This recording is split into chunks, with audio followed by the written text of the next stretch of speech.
Hi hello everyone, welcome to my channel Srishti tutorial for maths. ನಾನು ಇವತ್ತಿನ ದಿನ Karnataka SSLC board ಎಕ್ಸಾಮಿನ model question paper 1 Kannada ಮೀಡಿಯಮಲ್ಲಿ ಬರ್ತಕ್ಕಂತಹ 4 ಅಂಕದ ಕ್ವಶನ್ಸ್ ಅನ್ನ ಹೇಗೆ ಸಾಲ್ವ್ ಮಾಡೋದು ಅನ್ನೋದನ್ನ ಈ ಒಂದು ವಿಡಿಯೋದಲ್ಲಿ ತಿಳಿಸ್ಕೊಡ್ತಾ ಇದ್ದೀನಿ.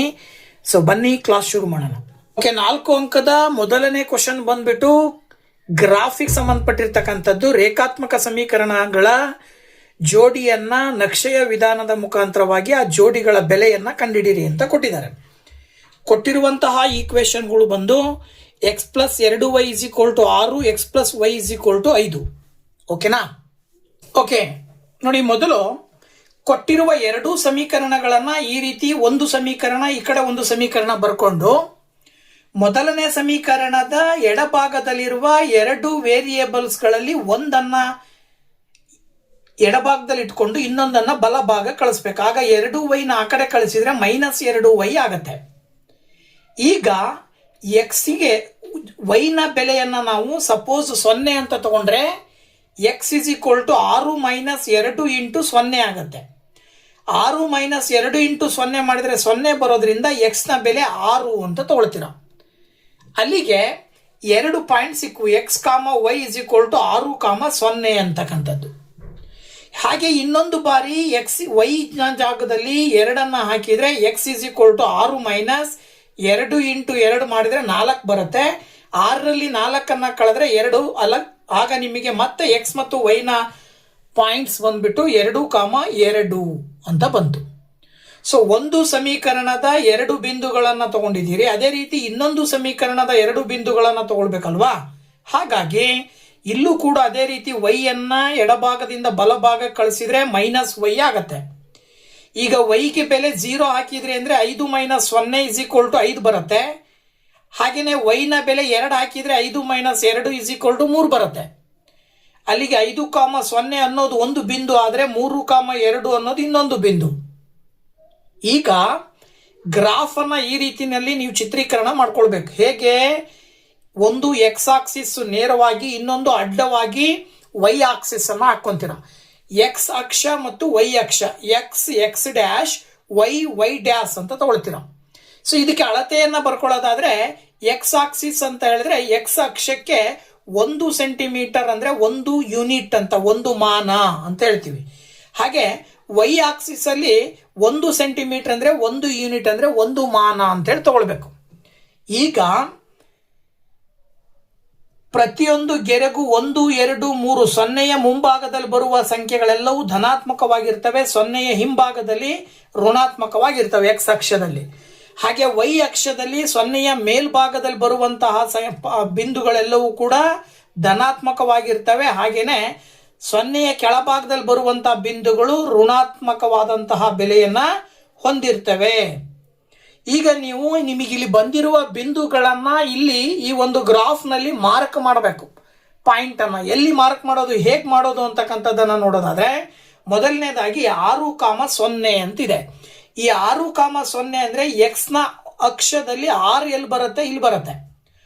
y ನ ಅಕ್ಷದಲ್ಲಿ 0 ಎಲ್ಲಿ ಬರುತ್ತೆ? ಇಲ್ಲಿ ಬರುತ್ತೆ. ಸೊ 6, 0 ನೇರವಾಗಿ ಬಂದಾಗ 6 ಮೇಲೆನೆ ನೀವು ಪಾಯಿಂಟ್ ಮಾರ್ಕ್ ಮಾಡ್ತೀರಾ.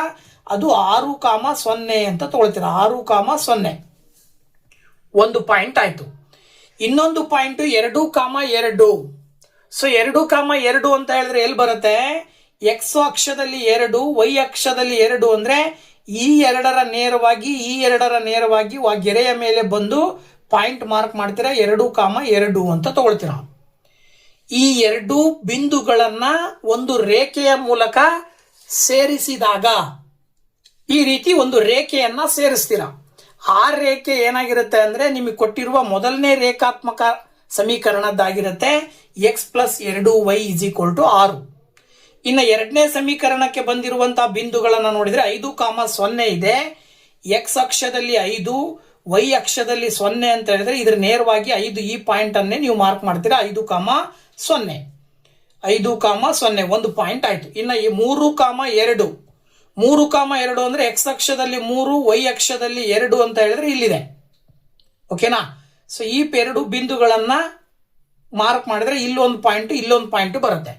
ಈಗ ನೀವು ಆ 2 ಬಿಂದುಗಳನ್ನ ಸೇರಿಸಿದಾಗ ಒಂದು ರೇಖೆಯನ್ನ ಬಳಸಿ ಓಕೆ, ಸೊ ಈ ರೀತಿ ಎರಡೂ ಕೂಡ ಒಂದು ಬಿಂದುವಿನಲ್ಲಿ ಸೇರ್ತವೆ.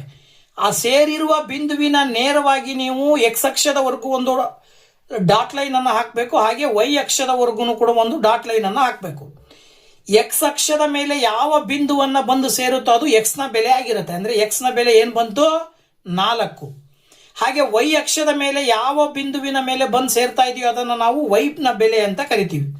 ಅಲ್ಲಿಗೆ ಎಕ್ಸ್ ನ ಬೆಲೆ 4, ವೈ ನ ಬೆಲೆ 5 ಅಂತ ಹೇಳಿ 1 ಅಂತ ಹೇಳಿ ನಾವು ಸುಲಭವಾಗಿ ಹೇಳಬಹುದು. ಇನ್ನು ನೆಕ್ಸ್ಟ್ 4 ಅಂಕದ ಎರಡನೇ ಕ್ವಶನ್ ಅಂದ್ರೆ 35ನೇ ಕ್ವಶನ್ ಬಂದ್ಬಿಟ್ಟು ತ್ರಿಭುಜದಲ್ಲಿ ಬರುವಂತಹ ಪ್ರಮೇಯಗಳಿಗೆ ಸಂಬಂಧಪಟ್ಟಂತಹ ಪ್ರಶ್ನೆಗಳಿದಾವೆ. 2 ಪ್ರಮೇಯಗಳನ್ನ ಕೊಟ್ಟಿದ್ದಾರೆ. 2ರಲ್ಲಿ ಒಂದನ್ನ ನೀವು ಪ್ರೂವ್ ಮಾಡಬೇಕು. ಸೊ ಮೊದಲನೇ ಪ್ರಮೇಯ ಬಂದ್ಬಿಟ್ಟು 2 ತ್ರಿಭುಜಗಳಲ್ಲಿ ಒಂದು ತ್ರಿಭುಜದ 3 ಬಾಹುಗಳು ಮತ್ತೊಂದು ತ್ರಿಭುಜದ 3 ಬಾಹುಗಳೊಡನೆ ಸಮಾನುಪಾತ ಹೊಂದಿದ್ದರೆ, ಅಂದರೆ ಅನುಪಾತ ಒಂದೇ ಆಗಿದ್ದರೆ ಅವುಗಳ ಅನುರೂಪ ಕೋನಗಳು ಸಮವಾಗಿರುತ್ತವೆ ಮತ್ತು ಅದರಿಂದಾಗಿ ಆ 2 ತ್ರಿಭುಜಗಳು ಸಮರೂಪಿಗಳಾಗಿರುತ್ತವೆ ಎಂದು ಸಾಧಿಸಿ ಅಂತ ಕೊಟ್ಟಿದ್ದಾರೆ. ಸೊ ಮೊದಲನೇ ಪ್ರಮೇಯವನ್ನ ನೋಡಬೇಕಾದ್ರೆ ನೋಡಿ, ಇಲ್ಲಿ 2 ತ್ರಿಭುಜಗಳನ್ನ ರಚನೆ ಮಾಡ್ಕೊಳ್ಬೇಕು. ಮೊದಲು ABC ಒಂದು ಚಿಕ್ಕ ತ್ರಿಭುಜ, ಹಾಗೇನೆ DEF ಇನ್ನೊಂದು ತ್ರಿಭುಜವನ್ನ ರಚನೆ ಮಾಡಿಕೊಂಡು ಇದರ ಆಧಾರದ ಮೇಲೆ ದತ್ತವನ್ನ ಬರ್ಕೊಳ್ಬೇಕು. ಮೊದಲನೇದಾಗಿ ದತ್ತ ಬಂದ್ಬಿಟ್ಟು ತ್ರಿಭುಜ ABC ಮತ್ತು ತ್ರಿಭುಜ DEF ಗಳಲ್ಲಿ ಅವರೇ ಹೇಳಿದ್ದಾರೆ ABಗೆ ಅನುರೂಪ ಬಾಹು DE ಒಂದೇ ಅನುಪಾತದಲ್ಲಿ ಇರ್ತವೆ ಅಂತ ಕೊಟ್ಟಿದ್ದಾರೆ. BCಗೆ ಅನುರೂಪ ಬಾಹು EF, ಹಾಗೇನೆ ACಗೆ ಅನುರೂಪ ಬಾಹು DF. So AB/DE = BC/EF = AC/DF ಅನ್ನೋದನ್ನ ಅವ್ರು ಕೊಟ್ಟಿದ್ದಾರೆ. ಅಂದ್ರೆ ಅನುರೂಪ ಬಾಹುಗಳು ಸಮಾನುಪಾತದಲ್ಲಿ ಇರುತ್ತವೆ ಅಂತ ಕೊಟ್ಟಿರತಕ್ಕಂಥದ್ದು ದತ್ತ. ನೀವು ಪ್ರೂವ್ ಮಾಡಬೇಕಾಗಿರೋದೇನು, ಸಾಧನೀಯ ಏನಪ್ಪಾ ಅಂತ ಹೇಳಿದ್ರೆ, ಇದರ ಆಧಾರದ ಮೇಲೆ ತ್ರಿಭುಜದ 3 ಅನುರೂಪ ಕೋನಗಳು, ಅಂದ್ರೆ ಎ ನ ಅನುರೂಪ ಕೋನ D = B ನ ಅನುರೂಪ ಕೋನ E = C ನ ಅನುರೂಪ ಕೋನ F = ಅಂತ ಹೇಳಬೇಕು. ಅದರ ಆಧಾರದ ಮೇಲೆ ತ್ರಿಭುಜ ABC ಮತ್ತು ತ್ರಿಭುಜ DEF ಅನುರೂಪ ಅಂತ ಹೇಳ್ಬೇಕು. ಅಂದ್ರೆ ತ್ರಿಭುಜ ABC ಅನುರೂಪ ತ್ರಿಭುಜ DEF ಅಂತೇಳಿ ಕೂಡ ನೀವು ಸಾಧಿಸಬೇಕು.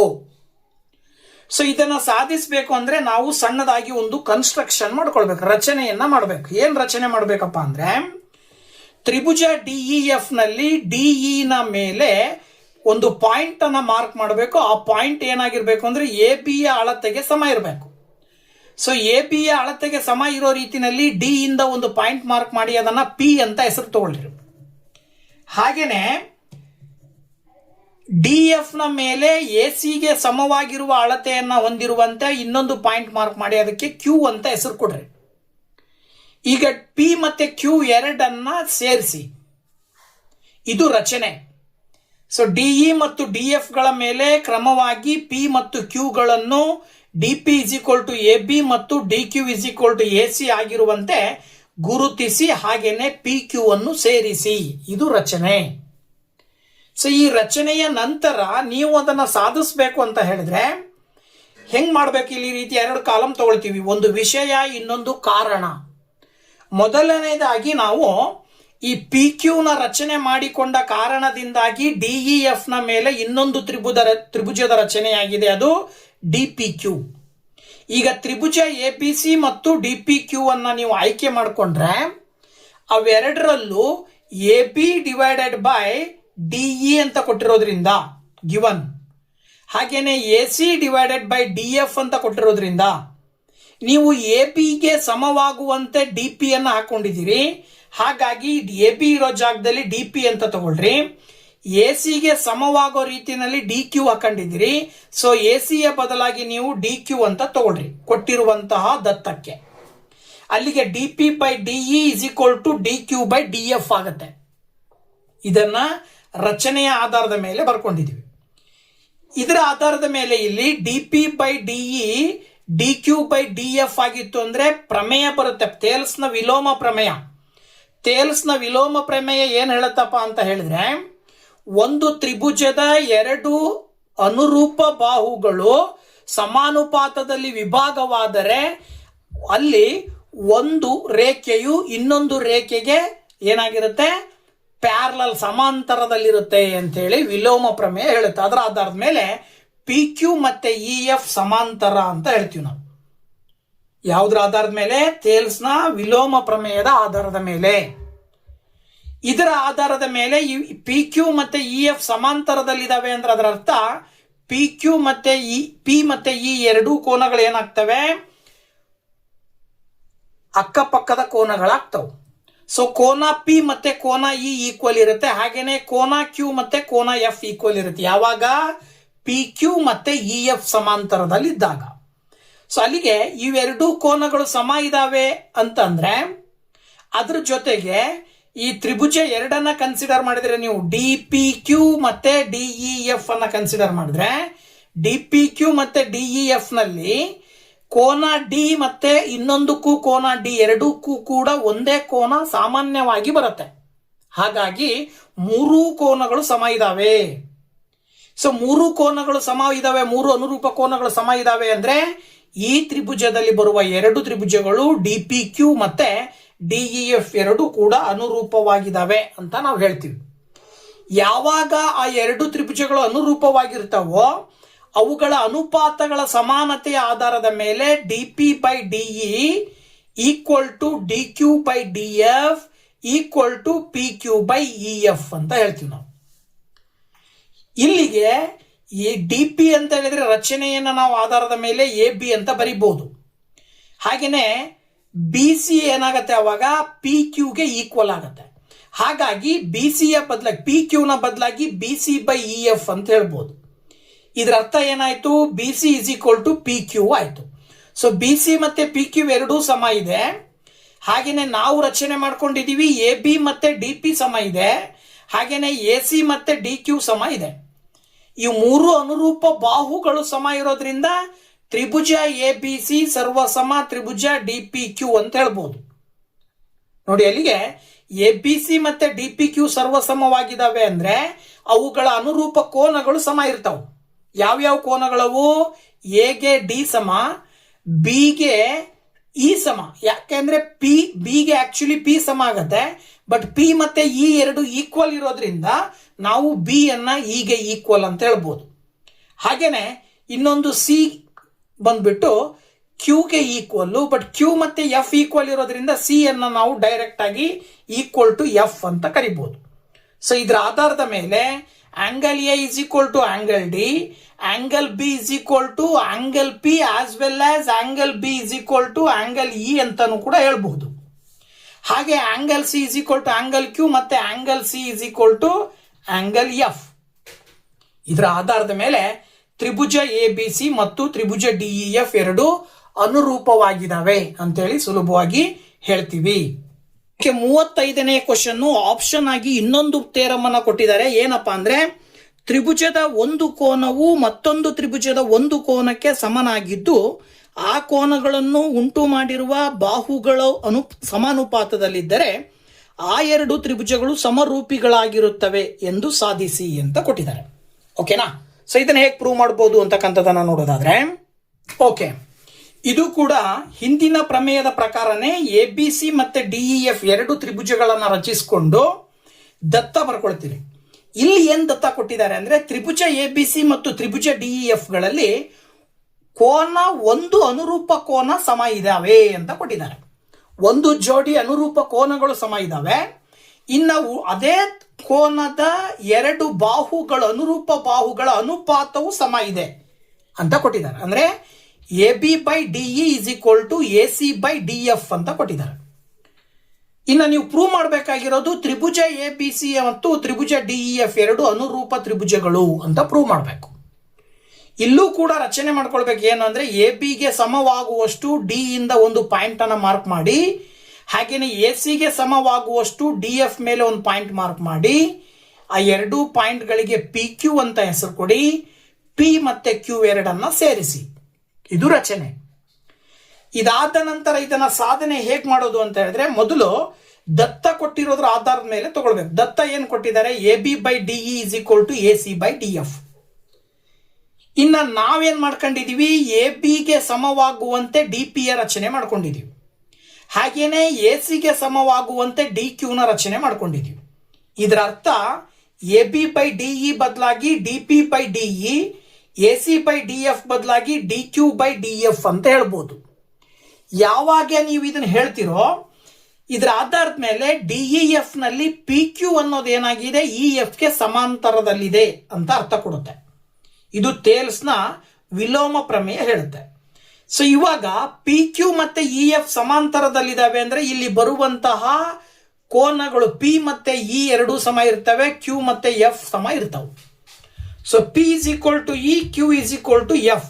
ಅಲ್ಲಿಗೆ ತ್ರಿಭುಜ ಡಿ ಪಿ ಕ್ಯೂ ಮತ್ತೆ ತ್ರಿಭುಜ ಡಿ ಇ ಎಫ್ ಗಳನ್ನ ಕಂಪೇರ್ ಮಾಡಿದಾಗ ಕೋನ ಡಿ ಅನ್ನೋದು ಎರಡೂ ತ್ರಿಭುಜಕ್ಕೂ ಸಾಮಾನ್ಯವಾಗಿರ್ತಕ್ಕಂಥದ್ದು. ಹಾಗೇನೆ ಪಿ ಮತ್ತೆ ಇ ಈಕ್ವಲ್ ಮತ್ತೆ ಕ್ಯೂ ಮತ್ತೆ ಎಫ್ ಈಕ್ವಲ್. ಮೂರೂ ಅನುರೂಪ ಕೋನಗಳು ಸಮ ಇರೋದ್ರಿಂದಾಗಿ ಈ ಎರಡು ತ್ರಿಭುಜಗಳನ್ನ ಏನಂತೀವಿ ನಾವು ಅನುರೂಪ ತ್ರಿಭುಜಗಳು ಅಂತ ಕರಿತೀವಿ. ಯಾವ್ದ್ಯಾವ್ದು? ಡಿ ಪಿ ಕ್ಯೂ ಮತ್ತೆ ಡಿ ಇ ಎಫ್. ಅಲ್ಲಿಗೆ ಆ ಎರಡು ತ್ರಿಭುಜಗಳು ಅನುರೂಪವಾಗಿದ್ದಾವೆ ಅಂದ್ರೆ ಅವುಗಳ ಅನುರೂಪ ಬಾಹುಗಳು ಸಮಾನುಪಾತದಲ್ಲಿರ್ತವೆ. D P by D E is equal to D Q by D F is equal to P Q by E F. ಅಲ್ಲಿಗೆ ಈ ತ್ರಿಭುಜ ಎ ಬಿ ಸಿ ಮತ್ತು ಡಿ ಪಿ ಕ್ಯೂ ನ ಕಂಪೇರ್ ಮಾಡಿದ್ರೆ ಎ ಬಿ ಮತ್ತೆ D P equal, A C ಮತ್ತೆ D Q equal ಅಂತ ಹೇಳಿದ್ರೆ, ಹಾಗೇನೆ ಎ ಮತ್ತೆ ಡಿ ಈಕ್ವಲ್ ಅಂತ ಹೇಳಿದ್ರೆ ಈ ಎರಡು ತ್ರಿಭುಜಗಳು ಏನಂತ ಕರಿಬಹುದು? ಎಸ್ ಎ ಎಸ್ ಸರ್ವಸಮ್ಮತೆಯ ಆಧಾರದ ಮೇಲೆ ತ್ರಿಭುಜ ಎ ಬಿ ಸಿ ಸರ್ವಸಮ ತ್ರಿಭುಜ ಡಿ ಪಿ ಕ್ಯೂ ಅಂತ ಹೇಳ್ಬೋದು. A B C D P ಕ್ಯೂಗೆ ಸರ್ವಸಮ, ಆದರೆ D P Q D E F ಗೆ ಸರ್ವಸಮ. ಇದರ ಆಧಾರದ ಮೇಲೆ ಎ ಬಿ ಸಿ ಮತ್ತೆ ಡಿಇ ಎಫ್ ಅನುರೂಪ ಅಂತ ಕರಿಬಹುದು. ಓಕೆನಾ? ಸೊ ತ್ರಿಭುಜ ಎ ಬಿ ಸಿ ಅನುರೂಪ ತ್ರಿಭುಜ ಡಿಇ ಎಫ್ ಅಂತ ಹೇಳಿ ಸುಲಭವಾಗಿ ನಾವು ಪ್ರೂವ್ ಮಾಡಬಹುದು. ಓಕೆ, 4 ಅಂಕದ 3ನೇ ಕ್ವಶನ್ನು ಸಮಾಂತರ ಶ್ರೇಣಿಗೆ ಸಂಬಂಧಪಟ್ಟಿದ್ದು. ಒಂದು ಸಮಾಂತರ ಶ್ರೇಣಿಯ ಮೊದಲ ಎನ್ ಪದಗಳ ಮೊತ್ತ S N is equal to 3n² plus 2n ಆಗಿದೆ. ಹಾಗಾದರೆ ಶ್ರೇಣಿಯ ಎನ್ನನೇ ಪದವನ್ನು ಕಂಡುಹಿಡಿಯಿರಿ. ಈ ಶ್ರೇಣಿಯಲ್ಲಿ 59 ಪದಗಳಿದ್ದರೆ ಶ್ರೇಣಿಯ ಕೊನೆಯ 10 ಪದಗಳ ಮೊತ್ತವನ್ನು ಕಂಡುಹಿಡಿಯಿರಿ ಅಂತ ಕೊಟ್ಟಿದ್ದಾರೆ. ಏನ್ ಮಾಡಬಹುದು ಅಂತಕ್ಕಂಥದ್ದನ್ನ ನೋಡೋದಾದ್ರೆ, ಓಕೆ ನೋಡಿ, ಇಲ್ಲಿ ಅವರೇ ಹೇಳೋ ಪ್ರಕಾರ S N is equal to 3n² plus 2n ಅಂತಿದೆ. ಇಲ್ಲಿ ಸಪೋಸ್ ನಿಮಗೆ 59 ಪದಗಳಿದ್ದು ಅಂತ ತಿಳ್ಕೊಳ್ರಿ. ಆ 59 ಪದಗಳಿತ್ತು ಅಂತ ಹೇಳಿದ್ರೆ ಆ 59 ಪದಗಳ ಮೊತ್ತ ಏನ್ ಬರ್ತಿತ್ತು? 3 ಇಂಟು ಎನ್ ಇರೋ ಜಾಗದಲ್ಲಿ 59 ಪ್ಲಸ್ 2 ಇಂಟು 59 ಮಾಡಿದ್ರೆ 59ರ ವರ್ಗ 3481 ಬರುತ್ತೆ. 2 ಇಂಟು 59 ಗುಣಿಸಿದ್ರೆ 118 ಬರುತ್ತೆ. 3ರಿಂದ 3481 ಗುಣಾಕಾರ ಮಾಡಿದ್ರೆ 10,443 ಬರುತ್ತೆ ಪ್ಲಸ್ 118. 2 ಕೂಡಿದ್ರೆ 10,561 ಬರುತ್ತೆ.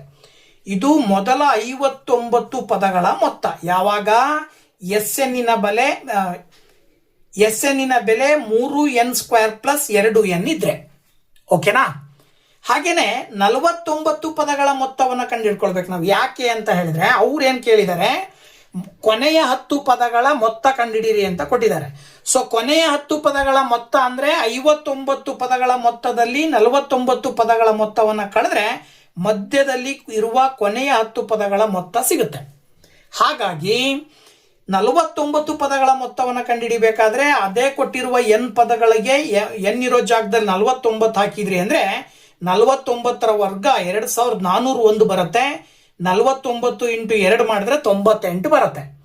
ಈಗ 2401 ಇಂಟು 3 ಮಾಡಿದ್ರೆ 7203 ಬರುತ್ತೆ. ಹಾಗೇನೆ 98 2 ಕೂಡಿದ್ರೆ 7301 ಬರುತ್ತೆ. ಅವರೇ ಕೇಳಿರುವ ಹಾಗೆ ಕೊನೆಯ 10 ಪದಗಳ ಮೊತ್ತ ಅಂದ್ರೆ S59 ಮೈನಸ್ S49 ಮಾಡಿದ್ರೆ ಕೊನೆಯ 10 ಪದಗಳ ಮೊತ್ತ ಸಿಗುತ್ತೆ. ಸೊ ಕೊನೆಯ 10 ಪದಗಳ ಮೊತ್ತ ಇಸ್ ಈಕ್ವಲ್ ಟು 10,561 ಮೈನಸ್ 7,301 ಮಾಡಿದ್ರೆ 3,260. ಇದು ಏನಿದು? ಕೊನೆಯ 10 ಪದಗಳ ಮೊತ್ತ ಅಂತ ನಾವು ಸುಲಭವಾಗಿ ಹೇಳಬಹುದು. ಇನ್ನು ಏನು ಕೇಳಿದಾರೆ ಅವರು ಅಂದ್ರೆ ಎನ್ ಕಂಡಿಡೀರಿ ಅಂತ ಕೇಳಿದ್ದಾರೆ. S N is equal to 3n² plus 2n ಆದರೆ ಎ ಎನ್ನಿನ ಬೆಲೆ ಏನು ಬರುತ್ತೆ ಅಂತ ಕೇಳಿದ್ದಾರೆ. ಎ ಎನ್ನಿನ ಬೆಲೆ ಕಂಡುಹಿಡಿಬೇಕಾದ್ರೆ ನಮ್ಮ ಹತ್ರ ಒಂದು ಸೂತ್ರ ಇದೆ, ಎಸ್ ಎನ್ ಮೈನಸ್ 1 ಅನ್ನುವ ಸೂತ್ರ ನೆನ್ಪಿಟ್ಕೊಳ್ಬೇಕು ನೀವು. ಎಸ್ ಎನ್ ಅಂತ ಹೇಳಿದ್ರೆ ಅವರೇ ಕೊಟ್ಟಿದ್ದಾರೆ 3n² plus 2n. S N minus 1 ಅಂದ್ರೆ ಏನ್ ತಗೊಳ್ಬೇಕಂದ್ರೆ ಸಿಂಪಲ್, ಇದೇ ಪದಗಳಲ್ಲಿರುವ ಎನ್ ಜಾಗದಲ್ಲಿ ಎನ್ ಮೈನಸ್ 1 ಹಾಕ್ಬೇಕು. n² ಇರೋ ಜಾಗದಲ್ಲಿ n-1² ಪ್ಲಸ್ n ಇರೋ ಜಾಗದಲ್ಲಿ n-1. ಅಲ್ಲಿಗೆ ಇಲ್ಲಿ n-1² ಅಂತ ಹೇಳಿದ್ರೆ a-b² ಫಾರ್ಮಲ್ ಇದೆ. ಇದು a² plus b² minus 2ab ರೂಪದಲ್ಲಿ ಬರೆದ್ರೆ n² ಪ್ಲಸ್ 1 ಮೈನಸ್ 2n ಆಗುತ್ತೆ. 2ರಿಂದ ಗುಣಾಕಾರ ಮಾಡಿದ್ರೆ 2 into n 2n plus into minus 2 1s 2. ಅಲ್ಲಿಗೆ 3n² plus 2n minus 3 into n² ಮಾಡಿದ್ರೆ 3n² ಬರುತ್ತೆ, 3 ಇಂಟು 1 ಮಾಡಿದ್ರೆ 3 ಬರುತ್ತೆ, 3 ಇಂಟು 2n ಮಾಡಿದ್ರೆ ಮೈನಸ್ 6n ಬರುತ್ತೆ, plus 2n minus 2. So next step, ಇಲ್ಲಿ ನೀವು 3n² ಮೈನಸ್ ಮಾಡಿದ್ರೆ ಮೈನಸ್ 3n² ಆಗುತ್ತೆ. 3ರಲ್ಲಿ 2 ಕಳೆದ್ರೆ 1, ಮೈನಸ್ ಇಂದ ಮಲ್ಟಿಪ್ಲೈ ಮಾಡಿದ್ರೆ ಮೈನಸ್ 1. 6ರಲ್ಲಿ 2 ಕಳೆದ್ರೆ ಮೈನಸ್ 4, ಈ ಮೈನಸ್ ಇಂದ ಗುಣಾಕಾರ ಮಾಡಿದ್ರೆ ಪ್ಲಸ್ 4n ಬರುತ್ತೆ. ಇಲ್ಲಿ ನೋಡಿ, plus 3n² minus 3n² cancel ಆಗಿ 4nಗೆ 2n ಅನ್ನ ಸೇರಿದ್ರೆ 6n ಆಗುತ್ತೆ, ಮೈನಸ್ 1. ಅಲ್ಲಿಗೆ an is equal to 6n minus 1 ಅಂತ ಸುಲಭವಾಗಿ ಹೇಳಬಹುದು. ಸೊ ಇಲ್ಲಿವರೆಗೂ 4 ಅಂಕದ 3 ಕ್ವಶನ್ ಅನ್ನ ನಿಮ್ ಜೊತೆ ಹಂಚ್ಕೊಂಡಿದ್ದೀನಿ. 4 ಅಂಕದ 1 ಮತ್ತೆ 5 ಅಂಕದ ಇನ್ನೊಂದು ಕ್ವಶನ್ ನೊಂದಿಗೆ ನೆಕ್ಸ್ಟ್ ವಿಡಿಯೋದಲ್ಲಿ ಬರ್ತೀನಿ. ಅಲ್ಲಿ ತನಕ ವೇಟ್ ಮಾಡ್ತಾ ಇರಿ ಅಂತ ಹೇಳ್ತಾ, thank you very much. Bye bye.